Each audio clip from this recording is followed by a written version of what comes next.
Welcome to the Underground, the Steel City Underground, the black and gold standard for Pittsburgh Steelers coverage. Now, here's your host, Joe Kuzma and Brian E. Roach. Hello, everyone, and welcome to another edition of the Steel City Underground podcast. My name is Joe Kuzma, coming back to you after a short holiday break and I guess somewhat unpleasant break here with my good pal, friend, buddy, one, Mr. Brian E. Roach. Brian, how you doing, my friend? Clearly, Santa Claus hates the Pittsburgh Steelers fans base and Steelers Nation, and despite your shirt, is not going to give you what you want for Christmas, or was not, and chose not to do that. Somewhere on here it says, trying to, let's see. Well, the bottom say the Super Bowl? Yeah, all I want for Christmas, well, dear Santa, all I want for Christmas is a Super Bowl, something to win the Super Bowl. Yeah, for the Steelers to win the Super Bowl. Unlikely, but that's at least still in play. I would have been content with just win the damn game. But no, Santa hates me, and so yeah. Well, aside from Christmas Day with the Steelers and the Chiefs, which we're obviously here to talk about in the whole 3-game stretch, how was your holidays, my friend? I guess it was fine. I said aside from the game, don't let the game spoil everything, right? I can't help it if the game spoils most of it. It was a large portion. My morning was very nice. My daughter opened her gifts. She was very happy. But as she said later in the day, this is not the best Christmas ever because the Steelers lost. Now, you have to understand, every single year, my daughter says, this is the best Christmas ever. And this year she said, I'm going to shock the world and tell you that this is not the best Christmas ever. Well, at least it was out of your control. See, my daughter, yes. I took her to her first regular season game. She's been to preseason games a few years ago. She was younger. She's 11 now. She got her first terrible towel, which I told her I'd hang up for the show. It's the snow globe one. It's kind of blingy, glittery. It's actually very cool. And we got one of those, my first game signs, and went and took the gateway. On the pics, very nice. Yeah, took the gateway clipper in and everything. Had the whole experience for her. So that part of it was nice. And then you get to the actual game and it's a little sour. And I tried not to let it sour what was actually a pretty good stretch of a few days. One of the reasons we didn't come in yesterday was I was still traveling and whatnot, visiting family over in that direction. So, I can't complain outside of this game. This game I could complain, but as you know, I'm going to try not to make... You're going to say it's making excuses. Other people are going to say it's making excuses, but... I am. You're right. but there's some actual facts to this. I think I'm going to kick this off by one thing, by saying this. We knew this coming in, right? We were optimistic. We were hopeful. We wanted the Steelers to pick up at least one of these 3 games. We knew Philadelphia, and Philadelphia always bad. Philadelphia could be the top team in the NFC. They were definitely one of 2 with the Detroit Lions. Then you got the Kansas City Chiefs, top team in the NFL. Baltimore Ravens, tough division opponent on the road. Healthy, also a big factor in that. But man, let me tell you, people are like, hey, well, the Chiefs did it. Well, yeah, okay, the Chiefs... They won 3 games. The Chiefs they've lost 1 game this year.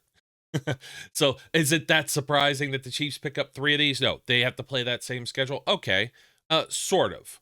Not exactly the same caliber of teams or whatever, but I equate this going back to, like, you go back to the COVID year where there was like no preseason. The practices were very limited and stuff.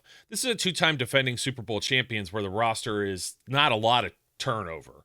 Same with coaching and everything else, right? They've been doing the same things in and out. Pittsburgh Steelers have not. You had a quarterback change earlier in the year. You've had offensive linemen go out. You've had defensive players shuffling around. And you had 1 day of practice to prepare for the 2-time defending Super Bowl champion. So that's one thing that's like just a scratch against you. But you look at the record of the teams the Steelers played during this, and it's what? They got like 40-some wins. I'm not pulling the maths graphic up. I'm not that interested in it, but you get the idea of you're playing like 2 of the 3 best teams in the NFL, and you can throw the Ravens in there with 10, 11 wins too. That's a brutal schedule. anytime the Steelers play somebody following a game against the Ravens, it's brutal. They went to Cleveland on another short week against the Browns in terrible weather, and you saw what happened.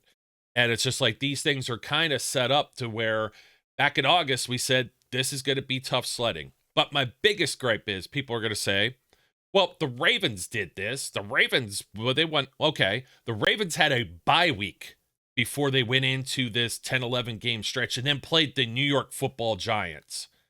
And were they on the road or at home? No, they were on the road, but it doesn't matter. It doesn't matter. It's the Giants. Yeah. And the Houston Texans, I don't know what's going on with that team. As much as I want a home playoff game, maybe that'll be favorable to go to Houston and play them versus having the Ravens come back to Pittsburgh or something in that, of that effect. If you're looking for playoff wins, which a lot of the Tomlin naysayers are. But largely, when you're dealing with some of these injuries and stuff, we'll talk about the health of the players and stuff in a minute because we got some other comments from guys like Cameron Hayward and Patrick Queen and to address. But it was hard to benchmark the Eagles game and even the Ravens game based on lack of bodies that were there. The Chiefs, to get some of these guys back, I don't know how healthy some of those guys were either, but they clearly didn't look like they're in the same level or class of those teams. You were hoping they could compete with them. Hard to compete when you're missing bodies and you're also making mistakes. Yeah, as I said to you after, it's like we look at this when we first did our first original I think predictions for these three games were loss, win, loss, right? We said, going to lose to Philly because we always lose to Philly. Going to beat the Ravens because we apparently always beat the Ravens. At least that's what we thought at that point. And going to lose to Kansas City because it's Kansas City. That was what our picks were. Loss, win, loss. We kind of morphed being fooled into, the concept that they're a better team than they were.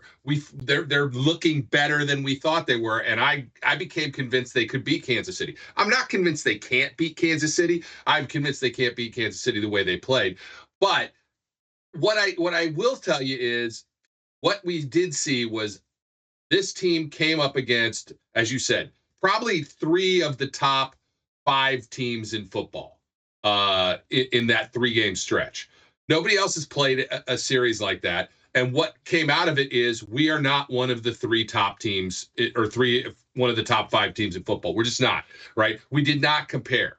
Do I think that there's a lot of finger pointing to be had? Are there a lot of excuses and a lot of reasons that some of those games may not have went the way we wanted them to?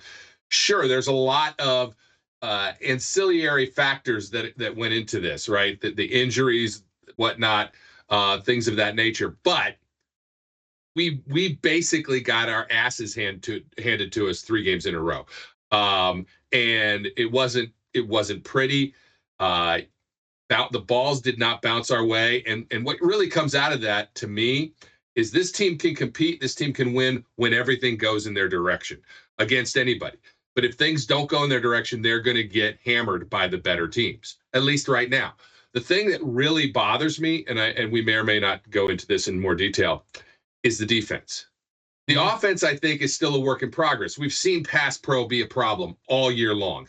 You would have thought with Chris Jones not playing in this game that maybe KC would have had some problems. No, 5, 6, whatever it was, sacks? Pass pro is atrocious. We have issues there. And we have consistently all year long. If Russ is not getting the ball out like immediately, super fast, we got problems. Trying to get long developing plays, we got problems. But the defense, which was supposed to be the core of how they were going to stay in games, has been pathetic at best the last 3 games. Yeah. I'm trying to figure out where I want to pivot to on this. I'm gonna start back with Philadelphia, right? This is what makes all the difference. The Ravens get that bye week before they start this whole thing. The Steelers do not. They're still trying to recover from the previous game. They go on the road, do their business as usual. You go to Philadelphia, and Philadelphia has the football for 39 minutes and 52 seconds. That's how long the Pittsburgh Steelers defense was on the field due to the Philadelphia offense being on the field for nearly 40 minutes. They ran 77 offensive plays. You start to get up to like 80 plays, that should be a game with overtime. Usually, that's a extra quarter's worth of football. Now you have to play on a short week. And once again, go on the road and go to Baltimore. Now, it's a familiar opponent. We felt like, I think in the first half of each of these games, if not through the third quarter, they're still in these games. But there are mistakes that are being made. There's a turnover margin that's not going in their favor. But it kicks off straight from Philadelphia and allowing the Eagles 400 yards, 77 plays. And then you start to pile on some injuries. And then you think like the worst case scenario is going to happen, that TJ Watt goes down. We don't know, even though he was playing, how is he 80%? Is he 90%? Probably not. None of these guys are probably 100%. Cam Hayward lights out.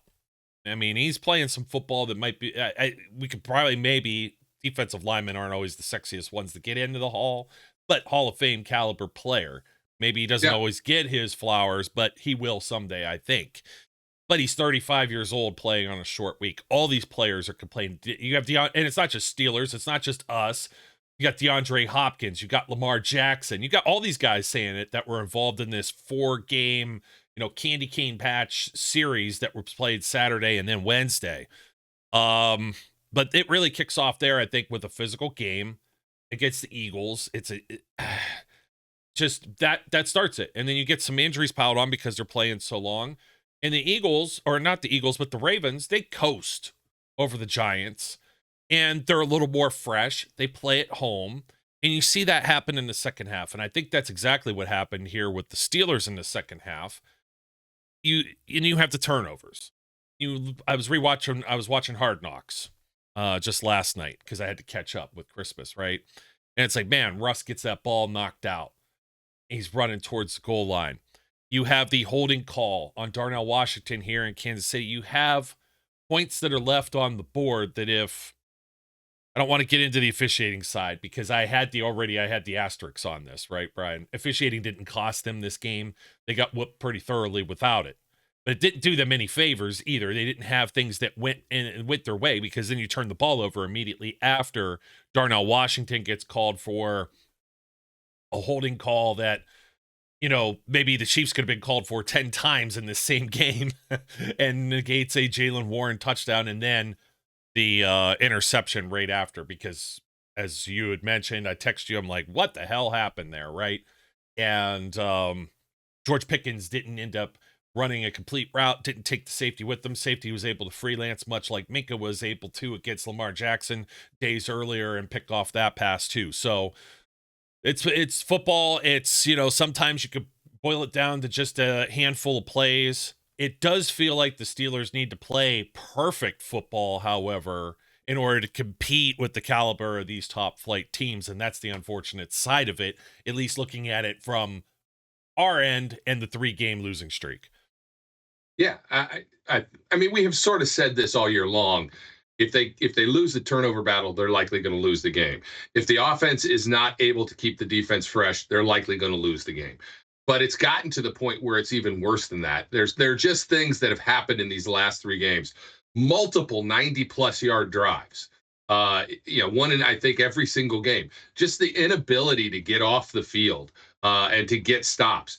TJ has been essentially a non-entity. Now, whether that's due to injury, but he was on an island with Lawan Taylor. I'm pretty sure that entire game. I don't think they chipped maybe 1 or 2 times. They didn't give extra help, and he was a non-factor. Yeah, Patrick Mahomes is getting the ball out fast, but non-factor, right? They've got to – where I'm going with all of this on the defensive side is my problem right now, and we had a problem with him last year and questions about him, is Terrell Austin. I just – what I said to you earlier, in the week, the defense should be designed to confuse the offense, but I feel like more often than not, the offense is confusing our defense. And that specifically talks to the quality of the schemes and the quality of the defensive organization that's being set up. with the talent on this team, there's not really a good excuse for the type of play we've seen. Yeah, I want to get to some scapegoats there. Yeah, let's do it. We're on defense. We'll come back to the offense and, slow starts with this game and whatnot too, because like you mentioned, well, the Chiefs, this is for the defense. 8 plays, 42 yards, touchdown. 7 plays, 79 yards, touchdown. Then they finally get a 3 and out and a punt. 7 for 39, a punt. 3 for 7 and a punt. Halftime looked actually pretty decent, right? It's like, hey, these guys are still in this. I think they've got this.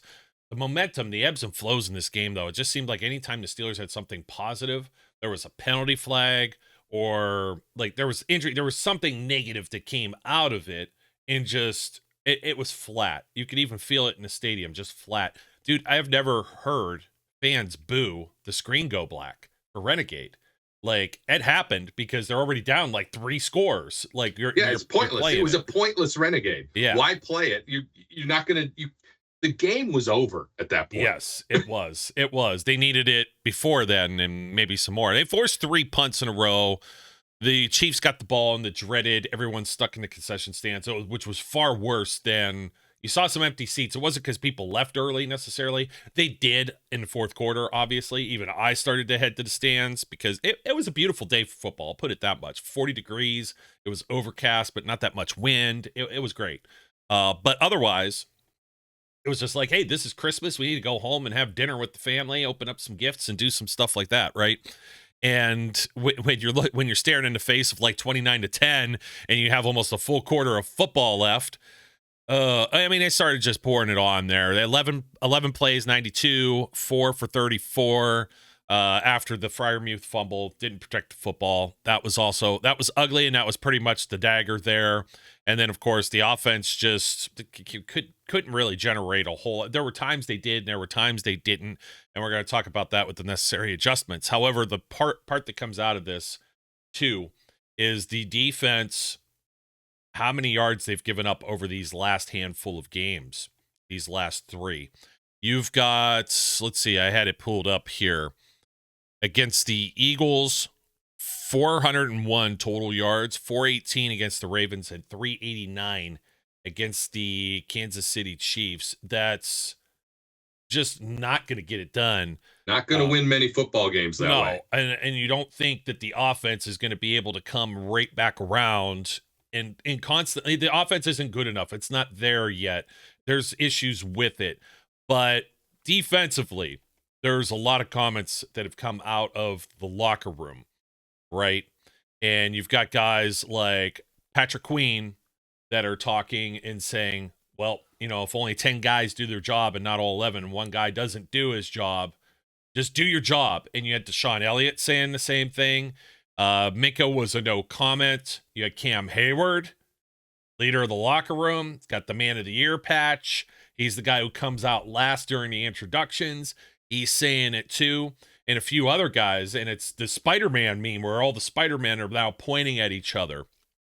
And, Queen comes back around. He's on Instagram yesterday, something like it takes all us or something. He had a little witty, punny thing that he put up there, and it seemed like, they're mulling it over. But there's some type of dissension where they feel somebody isn't doing their job. Is that Terrell Austin?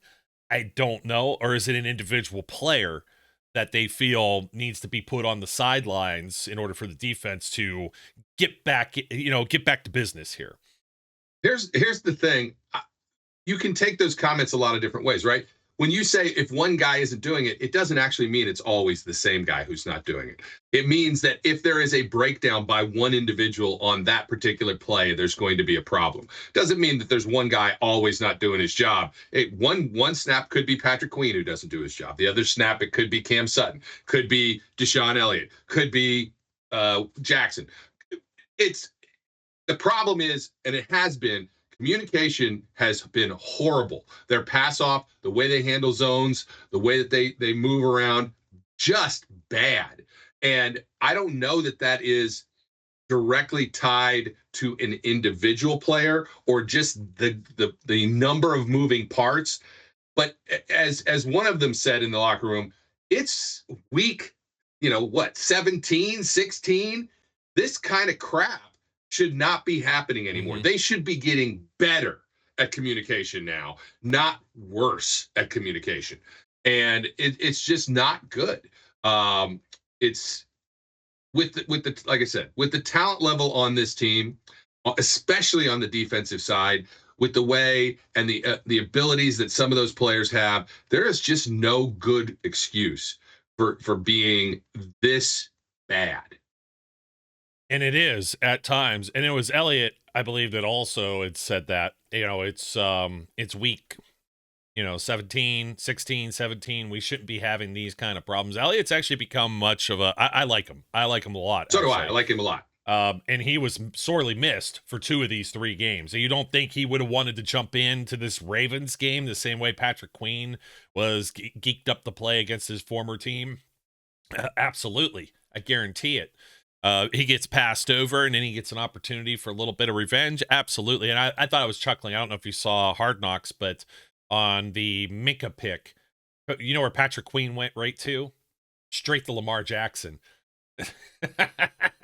Like trying to block him downfield, try to get your cheap little hit in. I'm like, ooh, man. You talk about insult to injury there. Yeah, I haven't watched the last 3 weeks because I just don't have that much of a masochistic trend in me. I don't need to watch them. Oh, I know, man. Go through this. They didn't show too well. We didn't get the worst of it, which would be, next week we'll be covering this week's game, and we'll be on. Well, I won't be watching next week either. Yeah, you know what? It was edited in such a way that it felt like the Steelers game, and maybe so. We said the game was pretty close in the Eagles game and in the Ravens game up until then it wasn't. The Marlon Humphrey turnover was the major killer, even with the Russ fumble. They're absolutely in that. You do have to play. I don't want to say perfect football. But when you're -2 and -3, you're losing a turnover battle, you're not going to win games. Likewise, if you do get one of these little dinky turnovers and you don't get the best of field position and your offense goes 3 and out and lets the defense right back on, that's not going to do a whole lot of favors for your defense either, especially a defense with some injuries. So we said this. Elliott wasn't in for some of this. Ogunjobi, we don't know. The guys that came back, we don't know how healthy they were playing in this game. You didn't have Joey Porter Jr. You have Corey Trice playing 76% of the game. I've got people that, I talk to people on social media. I got people texting me, me and you. And it's like, well, get Corey Trice out there. Why are they playing James Pierre? James Pierre gets burnt. So does Dante Jackson for that matter. And he comes back and he was down for a game or 2 also. And it's like, what's the answer here? Well, can you count on Corey Trice? How many games has he played? I know I goofed. I was going off with the guys with the commentary last week that said it was his debut, and it wasn't his debut. He played like one other game, which is very forgetful because he was hurt for all of his first rookie season, and he's a 7th round pick. Now, I know in the past they had signed C.J. Henderson, and he was a veteran guy, and he can't even get on the field or couldn't get on the field. What's that tell you? What they put somebody like James Pierre who knows the defense, knows these signals, but this communication, there's a breakdown somewhere. Is it because you grabbed a guy that wasn't in, he was in camp, but wasn't around the first half of the season with Cameron Sutton, who made very similar comments? So it's almost like, ooh, could it be me? I'm going to point the finger at the other way. Do you bring Beanie Bishop back out there? Do you have Sutton play on the outside maybe instead of like Pierre or Trice, who's inexperienced? Pierre, we don't think, Pierre's there because he also doubles with special teams, but so does Trice, right? But without Porter, you see it's very sorely lacking. Without Elliott and having KZ in there, you see it's sorely lacking. I don't see the 3 safety kind of setups. And in another week here, at least they get a little bit of a mini bye, get the, lick their wounds a little bit and maybe get healthy and get more of 100% to prepare for the Bengals, who's going to come in. If they win on Sunday, they got a must-win situation when they come into Pittsburgh hot, 3-4 game win streak since losing to Pittsburgh in their own stadium, which you mentioned is also, that was a problem. They gave up gobs of yards and points to the Bengals, and now that's what you have to face. Here's what I'm hoping. I'm hoping it's not just they have to win. I think they have to win and other teams have to lose for them to still have a shot on that Sunday. If it's just they have to win, that sucks because Denver's not an easy out. Look, Denver's a much better team right now than they were when we played them. Yes. Not that they were really bad, but they're a much better team right now. They've matured. They're a much better team. So that's not an easy out for the Bengals. That they're a much, that Maybe they lose that game. I will be very hopeful that they lose that game. I want them to have absolutely no reason to play anybody and have nothing to play for. That's what I hope. Whether that means they sit people or not, I don't know. Yeah, I mean, I would hear you on that. It would benefit the Steelers, maybe a little more rest. I don't like the Steelers having too much rest because we've seen them have rust when they get too much rest. So, but it's good. They're going to be back-to-back home games. This certainly isn't sitting well with them. What necessary adjustments can they make? I don't know, because you're playing inexperienced or not the best level of players if Joey Porter's not available. Now, if you have Jackson and Porter, which they had initially, the guy who got picked on was Beanie Bishop in a lot of those cases. You would hope that Cameron Sutton isn't one of the weak links, and I don't necessarily believe that he is. More often than not, I felt like it's Pierre, but I know that KZ was involved with some of these, Mark Andrews, Travis Kelce scoring these touchdowns just wide open. Some breakdown in the defense, and if it's because they were trying to allow Minka to freelance and somebody else isn't covering or doing what they're doing, I don't know that Deshaun Elliott would be necessarily running his mouth, and I don't think at any time or point that Minka Fitzpatrick is the problem. You see him fly up to the line of scrimmage and make these soaring plays. You saw him read Lamar Jackson and make that interception. I don't believe that Minka is the problem. I think Minka, if you don't have him, goodness, the big plays that this team wasn't giving up for the longest time, it just opened the floodgates on this defense if you don't have Minka Fitzpatrick back there. Oh, absolutely. I that's what I said. I can't pinpoint one player that's always causing a problem. I honestly believe it is a player during a play and not always the same one. They just are not on the same page as a unit consistently enough. Somebody is always on a different page. Okay. So I'm going to give you what Mike Pursuta and Charlie Batch were discussing on the post-game radio show on Christmas Day. And I think they hit the nail on the head, because I was starting to think to myself, well, maybe Queen is pissed off because it's who's ever playing next to him. It could be a Landon Roberts. It could be Peyton Wilson. And then I'm like, well, we're rotating these guys. So which one could it be? It's the rotation that's the problem. Maybe not so much on the defensive line, right? Cam Hayward or Keanu Benton or Larry Ogunjobi, like even Isaiah Loudermilk for that matter. Somebody dropped in the comments and was talking about Loudermilk's play, and yes, it's been above the line, right? But outside linebackers, maybe not as much. I mean, we've talked about whether, Alex Highsmith these last two games, Alex Highsmith's been great in the absence of, everybody trying to focus their attention, the opponent, on TJ Watt and eliminating Watt. They don't eliminate Highsmith. He gets a strip sack on Jackson. He was getting home. He was making stops in the run game. I mean, Kansas City, the way Kansas City was attacking the Steelers was you have these corners that are playing so far off the ball. And even if they're playing man, playing zone, whatever, they're 5 to 10 yards off the line of scrimmage. And Mahomes is just taking the snap and can't even breathe or blink. Boom, quick out. Xavier Worthy. The guy is so fast. He's like another Tyreek Hill. He's not quite there yet, but that's the guy that he's emulating in Andy Reid's offense, right? And then another thing that they do is with Patrick Queen. People bitch about Patrick Queen, and they're saying about all the different reads and things that he makes or might be out of position. We don't know when him or Minka are covering because of mistakes from somebody else. And more often than not, I've seen offenses recently, they'll empty it out. Then take somebody like Pacheco, run him down the far end of the line out towards he's damn near holding the down marker with the chain gang, and take Patrick Queen, who's in man. Oh, they're in man, and Patrick Queen goes right out. I'm like, who's in the middle of the field? And now you've got a lot of guys in one-on-one situations, and you're doing that with Travis Kelce, and he's got to be covered by Cam Sutton. I don't know that Beanie actually had a lot of play in this game. No, he didn't even appear on defense in this game. But, he has in other situations, and that's a giant mismatch. A giant mismatch when you got this large, 6'7", 6'8" tight end on maybe a 6-foot corner. I don't even think Beanie's 6 foot. I might be giving him an inch or two there, right? And 100 pounds of body weight. That is a mismatch and a half.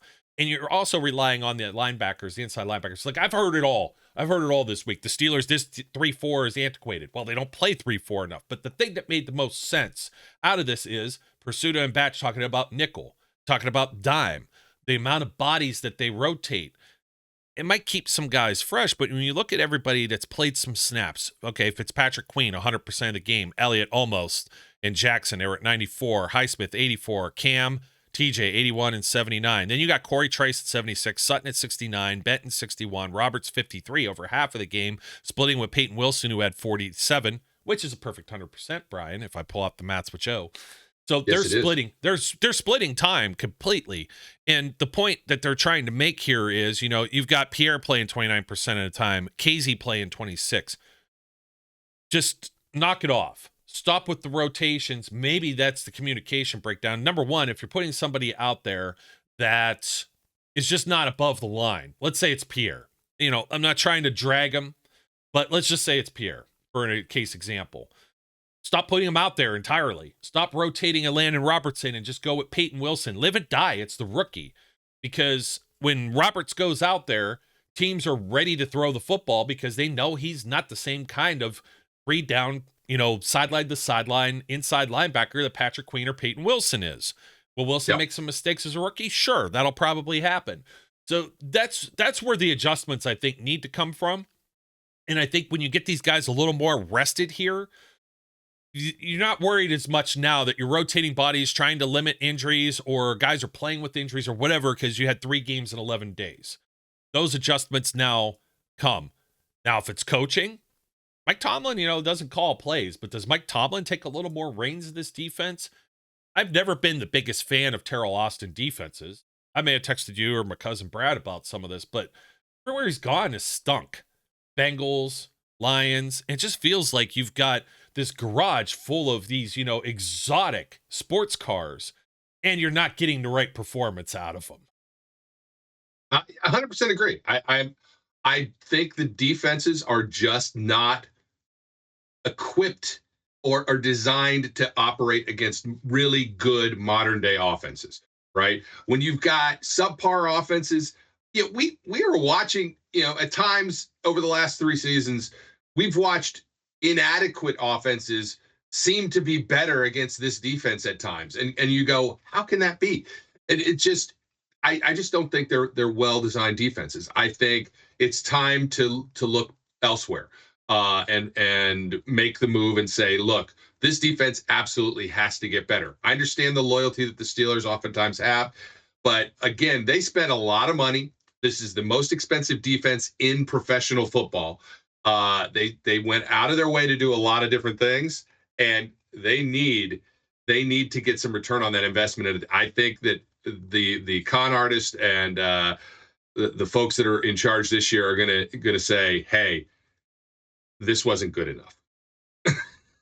Yeah, and I'm with you too. I was jotting down a note real quick. Hopefully I don't forget something, so sorry about that. Anyways, long pause for me. It's like, trying to collect my thoughts. I'm not going to just dump totally on Terrell Austin either, but it's something with the secondary. We've seen this coaching, I think the linebackers coach, Curry, has been great, actually. I worry we got to get to the offense because the offense has also got its own issues, but the necessary adjustments, they play like the 3 inside linebackers thing, trying to stop Henry, trying to stop Jackson. Some of that was working until you get a smart offensive coordinator on the other side that's like, well, Joey Porter's out. Let's start attacking that side of the field. And sometimes I feel like we're going to get to the offense in Arthur Smith, but I feel like sometimes the Steelers miss that in cases. And you saw some of the cracks for that, like with the Chiefs, because I felt like Jalen Warren getting a lot more usage as of late. I don't know where they're leaning with that. Is it like Jalen Warren's the future? Both of these guys, he's going to be like, restricted free agent. Najee's going to be an actual unrestricted free agent. I don't know where we're going to go with this beyond. I don't think the Steelers are thinking anything offseason beyond at this point, beyond playoffs. All they're thinking is playoffs, try and win the division, try and get into the postseason, try and extend this season. I don't think that you could read too much into that, but there certainly is something to be said about Jalen Warren and like the spark that the offense gets when he's there. He's better at pass protection. He offers, a good outlet. He seems to hit the hole a lot faster. He's somebody that when he gets a screen pass, it's like you look at Najee and sometimes Najee makes like this head fake and he goes like sideways and it's like, then he, go forward and get 2-3 more yards. there's things in the game sometimes it's like a head scratcher, almost like when we used to watch Deontay Johnson last year. It's not to say that Najee isn't a great player, breaks tackles, this or that. His style is different, but maybe Warren's style just benefits the Steelers a little more. And they start handing the ball off to Warren in this game against the Chiefs, and it seemed like it was just really effective. Now, I know Najee had 13 carries for 74 yards, but it really started, he had a 5.7 average. Warren had a 6.5 average, 11 carries, 71 yards. Should have had a touchdown as well. And Russell Wilson, most on broken plays, non-scripted for the most part, also ran for 55 yards. They had 200 yards of rushing, 31 attempts on the Chiefs. A breakdown is the 2 turnovers. Russell's interception that we said, where Pickens doesn't finish a route. I don't know what the deal was with that. Is he just not prepared because they only had 1 day of practice and he had been injured and limited or not practicing? Or is it just George Pickens and he needs, I know you're sitting there. I'm just trying. I like the passion that he plays with. And I'm not going to lie. The other thing was that first or second drive of the game, and tangled feet. I sent you a message. I was like, again, what the hell is that? Because I don't have the benefit of TV. You're not seeing the replay. I didn't come back at you. It looked like he did. He didn't even tangle his feet. He just fell down. Oh, did he really? Oh, man, That's bad. Of course, I didn't re-see it. But the other thing with Pickens that we have to say is, when do we blow the whistle when somebody's just punching at the ball, not wrapping someone, not even grabbing them? There was no forward progress stopped. And I know people are like, oh, he could have scampered off for a touchdown. Yeah, maybe. Maybe he goes down the sidelines. Maybe his foot steps out of bounds. But, man, what a quick whistle. That was a super fast whistle. And there were other instances where the whistle took more than 2 or 3 seconds longer than it should have to get blown.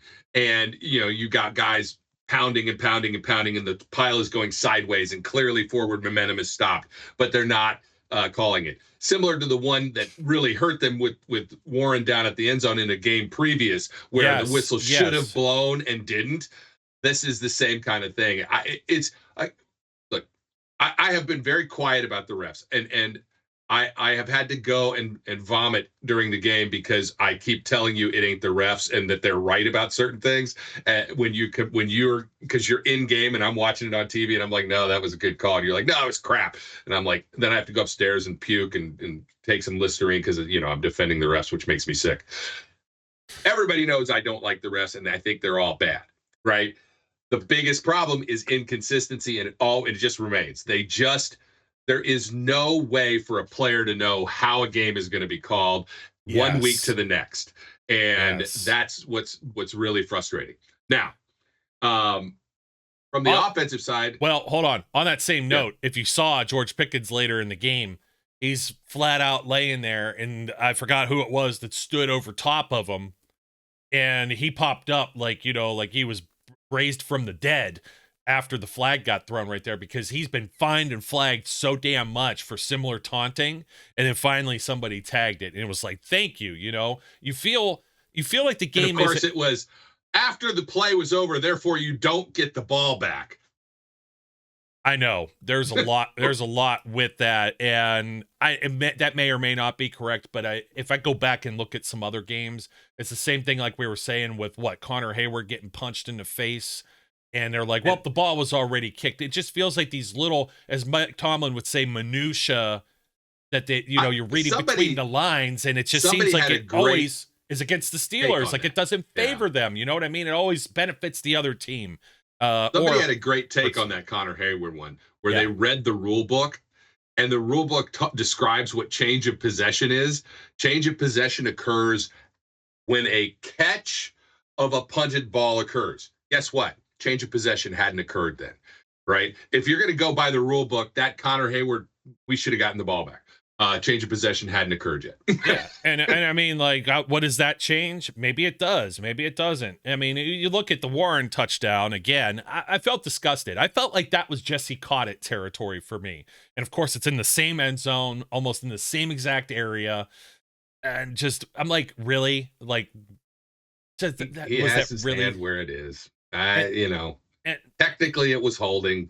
Yeah, and you finally got, TJ Watt bear hugged at one point, and finally the flag. They did call he had 3 or 4 holdings against Taylor in that game. I mean, TJ drew several holding calls that we didn't think he was going to get. Several false starts with Taylor too. It was jumping. Well, they've given up on that. I honestly, at this point, you may as well just say, "Oh, by the way, all tackles get a 1 second head start." Yeah, it's like the NBA now, where traveling is 2 steps. Yeah, it's ridiculous. It is. It's dumb, and I don't want to belabor that. We do have to get over the offensive side of the ball, and of course, we need to talk about. As somebody's going to jump in, they're going to talk about, well, just a bunch of winning seasons. That's all that's good, and then an early playoff exit. And Mike Tomlin, I do have to say something to that. And I was thinking about that this morning. I was thinking about how you look at the Tennessee Titans, for example. They are a dumpster fire of an organization that fired Mike Vrabel. Mike Vrabel, I feel, is like a hell of a coach, and Mike Tomlin's a hell of a coach. But you take Mike Vrabel out of that equation in Tennessee, you go get the shiny new coordinator from Cincinnati, Callahan. You draft a quarterback in Will Levis. You had Hopkins. Yeah. You have Hopkins. Well, you get the running back from Dallas. You have Calvin Ridley. You got all these pieces, right? And what do they do with it? They've got like 2 wins because the coaching isn't there, and you try a first-year coach or whatever. That's where the Steelers team probably would be. You may have a first-year coach that's still playing Justin Fields, who people were clamoring like, hey, put him in. The guy was inactive. You weren't going to put him in for this one. Yeah. But Tomlin gets you to all of these points, and he's trying to manage you through all of these games, but he's not the one who, people are talking about Russell Wilson. I don't think you're here without Russell Wilson either. Russell Wilson makes this hum. There's going to be mistakes. It's almost like we've forgotten that Ben Roethlisberger was capable of throwing 3, 4, and 5 interceptions in a game. He could throw as many touchdowns too. So this is still like a newish offense. Russell only started playing in week 7. What kind of necessary adjustments can you make with some of this? Well, you have to have George Pickens on the field. Maybe you can get Mike Williams the ball. Of course, another one of these where he doesn't get both feet down, but makes a hell of a catch. Kelvin Austin, he's made some nice plays in here. Some of these guys got to get a little more involved. They try and get Muth involved. Running the football, I don't think was really a problem, but when you get behind with teams like the last 3 that you played, you now become more one-dimensional and dependent on throwing the ball, and you mentioned it right to kick off the show. Pass protection, bad, but this isn't the offensive line that they envisioned having out there at the beginning of the year. You don't have your number 1 pick out there with Troy Fautanu. Frazier, you're lucky, isn't another Kendrick Greener. This thing could be worse. You don't have James Daniels, who would make a huge market improvement over rookie Mason McCormick. Maybe McCormick gets there, but right now he's not there yet. And you still were trying to do something about Dan Moore, who's clearly playing better at left tackle than Broderick Jones is playing at right, but that's not saying a whole lot when both tackles are letting you down. Russ just doesn't have the amount of time that's needed. There's times where he does, but then everybody drops back and the coverage is great, and the receivers nobody's open, and he ends up sailing the ball away, and he's trying to not turn the ball over and sometimes playing it safe. Try to go for the dagger sometimes. I don't know what necessary adjustments that are left that the offense can actually make, because it's like they are down. There's no depth. Unlike defense, where we're saying don't put in, don't rotate, go with the guys who got you there. Offense don't have that same luxury. The way that Arthur Smith's offense is built, it's built on running the ball and the play action, right? If they can't run the ball, the play action doesn't work. But it also is predicated on there being some level of pass pro that allows the play action, which is generally going to be longer plays, longer developing plays down the field, time to develop. They just don't have the time to develop those plays in most cases. Sometimes Russ will get away. He's running for his life a lot of the times. You've seen it. You saw it in this last game, again, against a team that didn't have Chris Jones. If they had, would they have had 20 sacks? Who knows? I don't know. This is a team that was constantly getting pressure.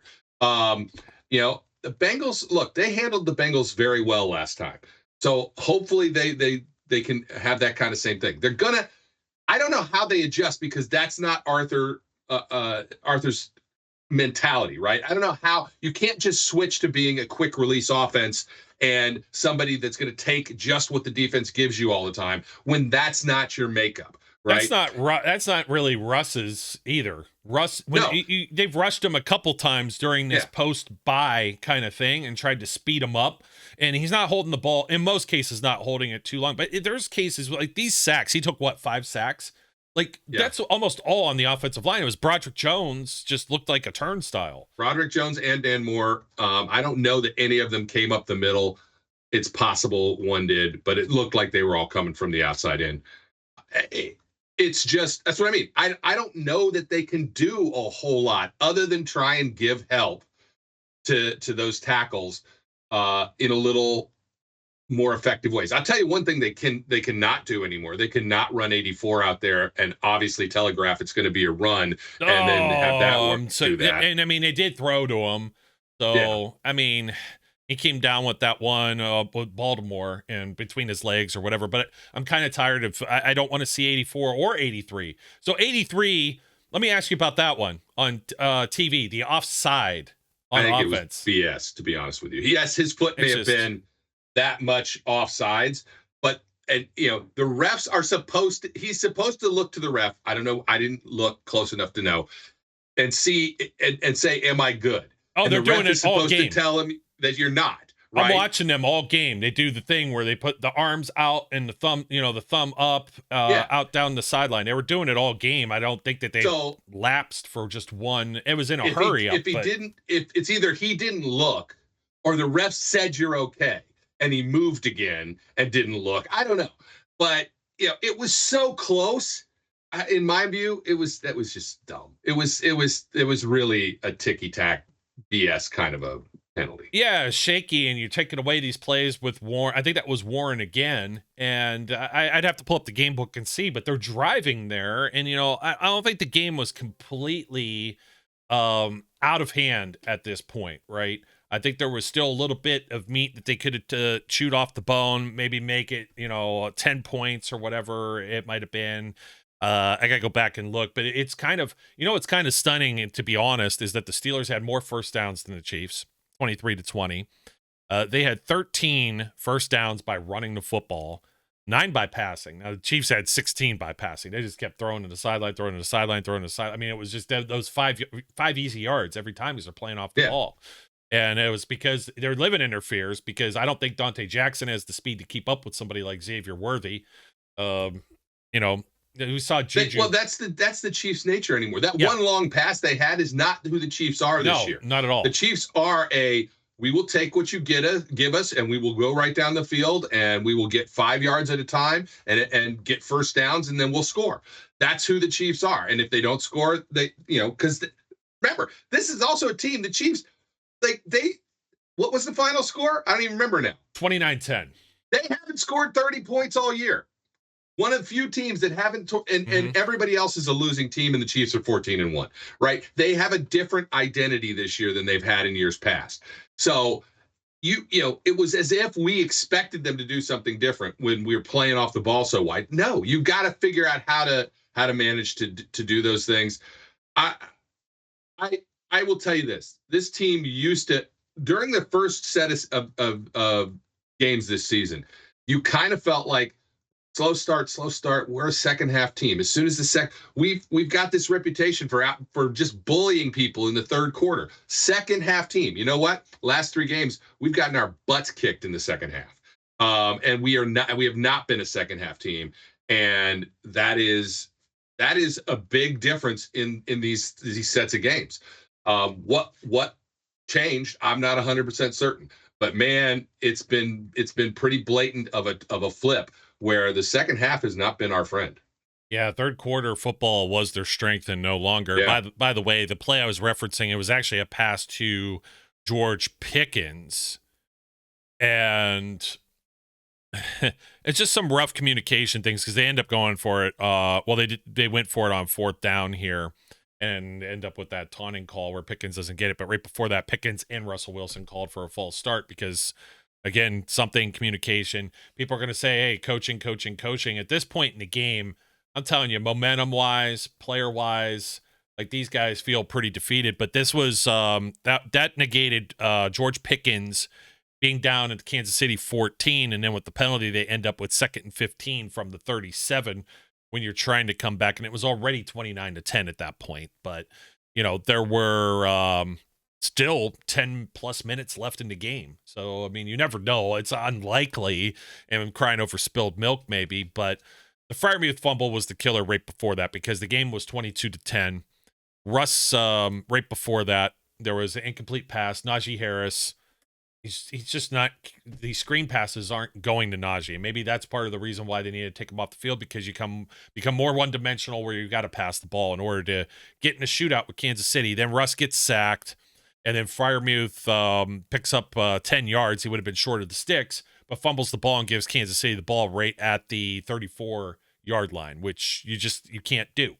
And then pick up a couple chunks, and then that's it. All she wrote, 29-10, and you're sitting there with 12 plus minutes left. Like, Steelers are down 19. There's not a whole lot that they're going to be able to do here. But I think it was hilarious. JJ, let me just tell you, JJ was the most positive person to listen to in the booth. I actually thought Nate and JJ and Ian Eagle, I thought that was actually a good team. It was one of the few times I really enjoyed the announcers and felt like they were insightful, and gave good analysis.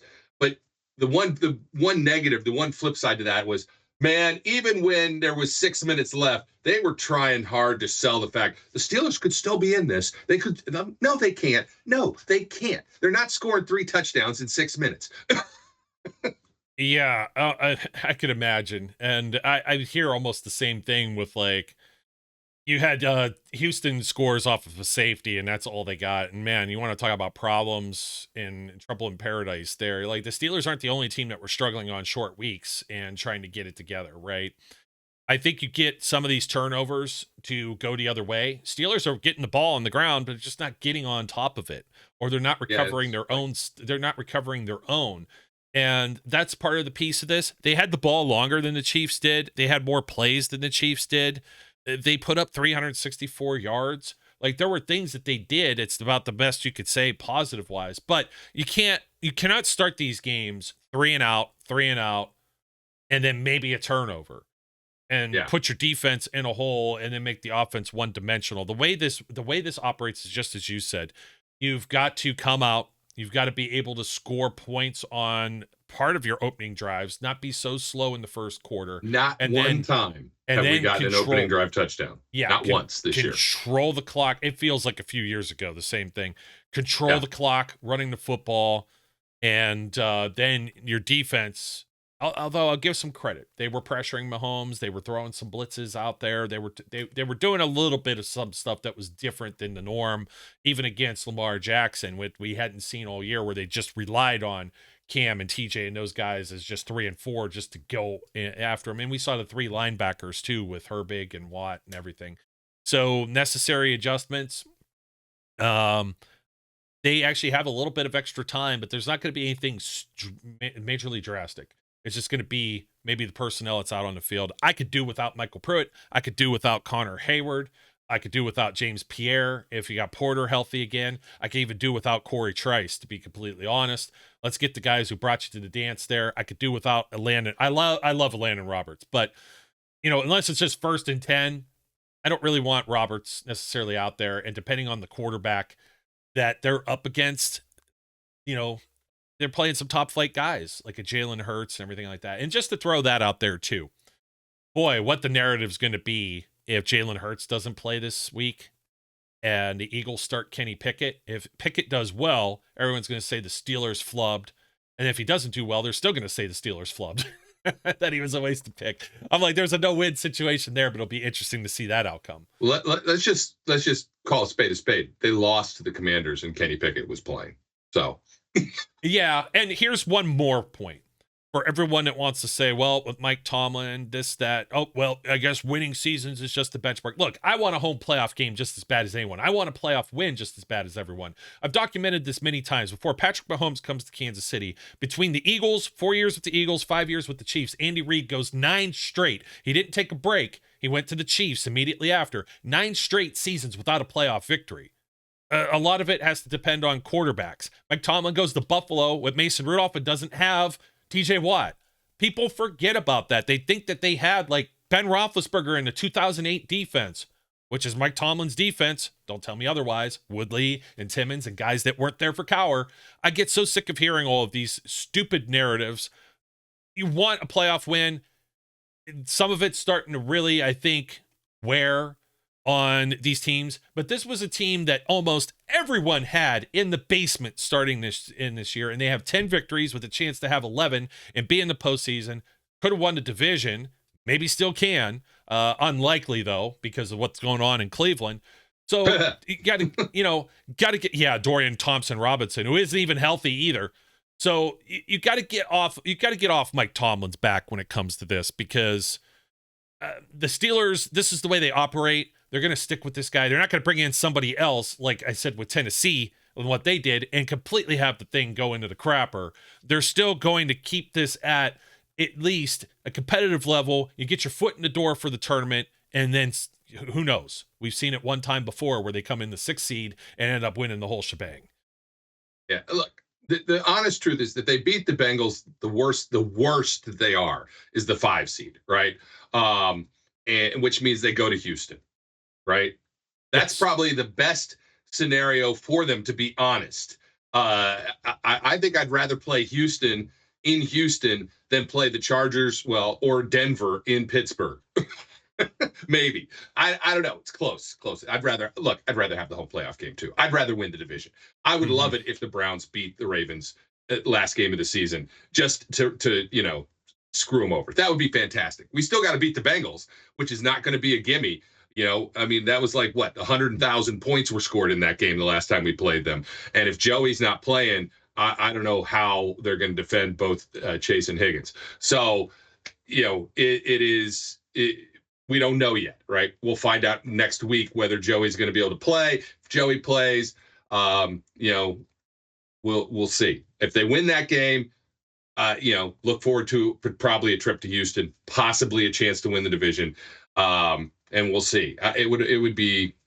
It's the best scenario I think we have left, right? Yeah, Houston's not playing great football. I think it's a decent matchup. You play it, even though you're on the road, you play in a controlled environment. You don't have to worry about weather or anything else. I'm here for it. But then after that, the path has to be, they're going to have a rematch with Baltimore. You're going to maybe face Buffalo or a rematch with Kansas City somewhere along that path.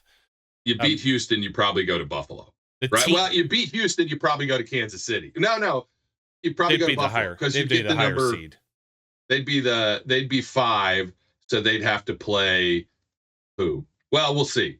Might be the Ravens. It's either Baltimore or Buffalo. You wouldn't go to Kansas City because Kansas City will play the lowest seed. Well, that's assuming the 6 or 7 actually wins their games. That's true. If they don't, and the Steelers are the last remaining, then they go to Kansas City. Buffalo's beatable. I think Kansas City's a beatable team. I don't know that Kansas City could lose their first game in the playoffs. At some point, these 1-score games, this is one that wasn't a 1-score game, unfortunately. That's where I thought the Steelers could get their edge, and they didn't.